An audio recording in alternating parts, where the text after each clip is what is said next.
All right, let's keep pressing on here at example number 5, and now we're going to move into simplifying a combined numerical values and also variables within a radical. So put on your bootstraps. It does get a tad bit crusty up in this problem. All right, let's look at number 1 here.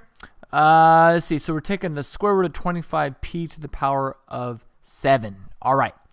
So let's break this down. So first of all, since 25 and p to the power of 7 are being multiplied, we can rewrite this as a product of two radicals. Meaning I can write this as the square root of 25 times the square root of p to the power of 7. And so basically we're going to simplify radical 25. We're going to simplify radical p to the power of 7 and then just put them together and multiply. All right, well, the first part is simple. It's just 5, right? 5 squared 25. But what about the square root of p to the power of 7? All right, this is how this works here. Okay, well, first of all, what number is right here? Okay, well, we know that there's a 2 right there, right? That's our index right here. It's going to be 2. So watch how this works now, okay? What we want to do is we want to say, okay, how many times does 2 go into 7? Well, it goes into it 1, 2, it goes into it 3 times, right? 2 goes into 7 3 times with a remainder of 1, right? So what we want to do is this. Since 2 goes into 7 3 times, what we want to do is that we want to rewrite this so that 2 can actually go into this number here. And this is what I mean by that, okay? So I'm going to rewrite this now as a product, okay, watch this now, as p to the power of 6 times p to the power of 1. And we don't have to write the 1 right there. Okay, again, what number is right here? There's a 2 right here, and there's a 2 right here. Okay, do you see here how 2 goes into 6 3 times? Okay, and that's why I was asking, okay, how many times does 2 go into 7? Okay, it goes into it 3 times. So I rewrote the square root of p to the power of 7 as the square root of p to the power of 6 times the square root of p. And isn't this true? Isn't the square root of p to the power of 6 times the square root of p, this is the same as p to the power of 7. So I haven't changed the problem, just the way that I'm writing it. But it is the exact same problem, okay? So now, this right here, the square root of p to the power of 6 becomes p to the power of 3. Okay? Why? Because 6 divided by 2 is 3. And the square root of p, well, we just leave it as the square root of p. We can't simplify that 2 doesn't go into 1, so we just leave it at the square root of p. And don't forget about we bring down our 5. And that's going to be our final answer. It's going to be 5p to the power of 3 times the square root of p. Okay, I know that this part right here may have been a little confusing, but I think by the end of part D, you'll really see the pattern of how do we simplify these radicals when we have exponential exponents. Okay, here we go. Let's keep rolling over here with part B. So we have the square root of 72 times y to the power of 3 times x. So watch this. I can rewrite this as 3 radicals. I can rewrite this as square root of 72 times the square root of y cubed times the square root of x. Okay? And that's your first thing, is that however many variables or terms that you have right here, we just want to take each factor and we want to put them as separate radicals. And now our problem is, let's simplify each radical. So let's see, the square root of 72, let's remember what we learned from last example. We want to take the biggest perfect squared number that goes into 72. Okay, so this right here, I believe is going to be 36 and 2. So I can rewrite that as square root of 36 times square root of 2. Okay, so that's what this becomes. All right, and we'll simplify that even further in our next step. Now, what about y to the power of 3? Okay, so let's do kind of like what we did over here. Okay, so we know that there's a ghostly 2 right here, right? So we want to say how many times does 2 go into 3? Well, 2 only goes into 3 one time, right? Okay, and the reason why that I'm asking how many times does it go into it is that's telling us what this next factor is going to be. So watch this. I write this as times the square root of y squared because this little 2 right here goes into this 2 one time. Okay, and we have a remainder of 1, right? Well, we have a remainder of just this 1y left. And isn't it true that y squared times y, isn't that y cubed? Right? I mean, it is. So again, we didn't change the problem, just the way that it looks. And we're just going to bring down our square root of x. Okay? Because this 2 right here can't go into 1. Okay, so this now becomes square root of 36 is 6, and that's radical 2. Okay? Now, the square root of y squared, again, since this is 2, and there's a 2 right here, 2 goes into 2 one time. So it's y to the power of 1, and that's square root of y. And lastly, we still have our radical x. All right, so the way that we want to represent our answer is we want to put all of the terms that don't have a radical first, and then all the terms that do have a radical, put them all under one radical. So our answer will be 6y, so 6y, and then notice that the 2 and the y and the x are all under one, or they all have the same radical. So we're going to go like this and say 2yx. And again, there's no specific order here. You can put x, y2 or y2x because this is all being multiplied. Okay, and this would be our final answer right there. Okay, so just to further illustrate this one more time here, like say if I said, what's the square root of y to the power of 9? Okay, so again, there's a 2 right here, right? There's a 2. So 2 goes into 9 the same many times. 2, 4, 6, 8. So 4 times, right?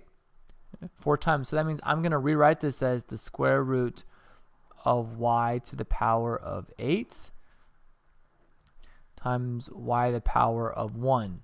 Y to the power of 8 times y is y to the power of 9, right? And look, 2, this little 2 right here goes into 8 4 times. And that's why I asked that question in the beginning, because that's what you should get right here, is that you should always get however many times this our index goes into this number should be this right here, and then we have left square root of y. Okay, let me just do one more small example. I'm hoping that this is making sense right here. Say this time if I did the third roots. Okay, let's do the third root of x to the power of 11. This will be interesting here. Okay, how many times does 3 go into 11? Right, well, it's going to go into it 3 times, right? 3 times 3 is 9 with a remainder of 2. So watch how that works.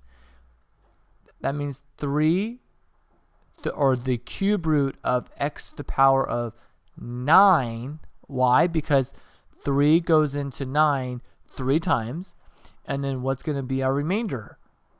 X to the power of 2.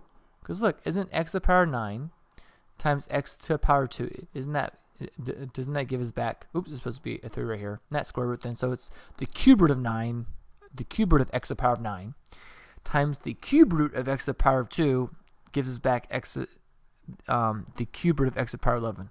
Sorry about that. It's kind of tongue twisting with all those cubes and all that. So this right here, 3 goes into 9 3 times, and look at what we have left. We have the third root of x squared. Okay, so, and look, 3 can't go into 2, so we have to leave it like that. Okay. All right, well, let's go to C. This one does get a bit hairy and crusty, so let's see what we can do here.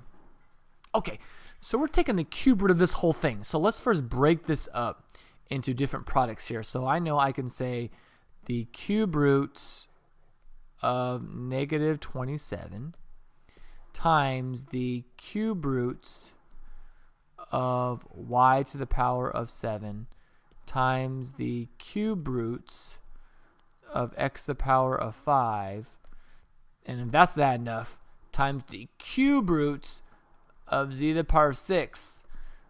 Dang, what you trying to do? My calf, man? Trying to kill us or what? What's up? Alright, y'all, we got this. Y'all, we got this. Okay. So let's do this. The cube root of negative 27. Well, what times what is 27? Well, that's 3, but I want a negative 27, so negative 3. Okay? Times. All right, here we go. So how many times is 3 going to 7? 2 times, right? 2 times. So that means I'm going to do the third roots of y to the power of 6, because 3 goes into 6 2 times. And then look at what we have left. We're going to have 1y left. Y to the 6 times y gives us back y to the power of 7. Oops, and don't forget about our little 3 right here. Okay. So this became this guy. Now let's see what's going to replace this guy right here. 3 goes into 5 one time, right?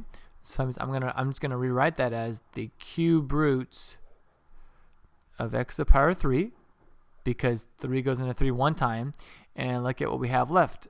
I have the cube roots of x squared. So the cube root of x cubed times the cube root of x squared gives us back this. All right, and now let's rewrite this right here. Well, actually, this one, look, 3 goes into 6 evenly twice already. So that means we can just rewrite that as z to the power of 2, right? 3 goes into 6 2 times right there. Okay? So let's see. I bring down the negative 3. And let's see. 3 goes into 6 2 times. So that means I can rewrite that as y squared. Okay? 3 doesn't go into 1 right here, so I just have to rewrite that as I see it. So it's the cube root of y, okay, times 3 goes into 3 one time, so that's just x to the power of 1. All right, and then the third root, or 3 goes into 2, it doesn't go into it at all, so we have to keep it the way it is. So the cube root of x squared, and then we had this guy to simplify, which is z squared. Okay. So we need to put all of the non-radical terms together, and then the radical terms underneath one radical. So probably change colors here. So these guy, this dude, and that guy needs to go together. Negative 3 y squared x z squared all goes together, and notice that we have the y and the x squared all in one radical. So it's the third root of y x squared. And this is what we get. If you're thinking like that's crazy, don't worry. I'm thinking of the same thing. Like, what the heck, dude? This thing is crazy, man. Don't worry, guys. Just if you have to rewind this and play that one again, it's long, but just make sure that you break down every term and just simplify each term and then put it all together. It may be long, but you gotta take your time so they're not making any detailed errors. Over here we go. So this is a negative times this, so it's a negative, and then the fourth roots of 32 times the fourth roots of a to the 5 times the fourth roots of b to the 7. Okay, again, that's always your first step. Break them all down. Now let's simplify this. The fourth root of 32. Okay, again, the fourth root of 32. What's the biggest fourth power, perfect fourth roots? Fourth power that goes into 32. And if you look on your chart that I wrote down, it would be 16. So that means the fourth root of 16 times the fourth root of 2. 16 times 2 is 32, right? But remember, one of these has to be the biggest fourth root, which is 16. All right. Coming over here now, the fourth roots of a to the power of 5. 4 goes into 5 one time, so I'm going to do fourth roots of a to the power of 4, because 4 goes into 4 one time, with the remainder of just 1a. And this right here, 4 goes into 7 only one time. So I'm going to do the fourth roots of a to the power of 4 and have a remainder of 3, right? So the 4th root of b to the power of 3. Okay, let's simplify every radical now. So the 4th root of 16. Okay, so that's going to give us 2, but don't forget about the negative. So negative 2. And then I have times the 4th roots of 2. Okay. 4 goes into 4 one time. So that's going to be times a to the power of 1, but we don't got to put that there. Times our square root of a. Woo, man, we need to like take like a lunch break right now, man. Shoot. All right. And then let's see, 4 goes into 4 one time, so that means that'll be just another a. Let's you know what? I think this is supposed to be a b right here. Oh, okay. Hold on. I'm not going to start this video all over again, but let me just change that then to a b. And there we go. Sorry if that made any confusion there.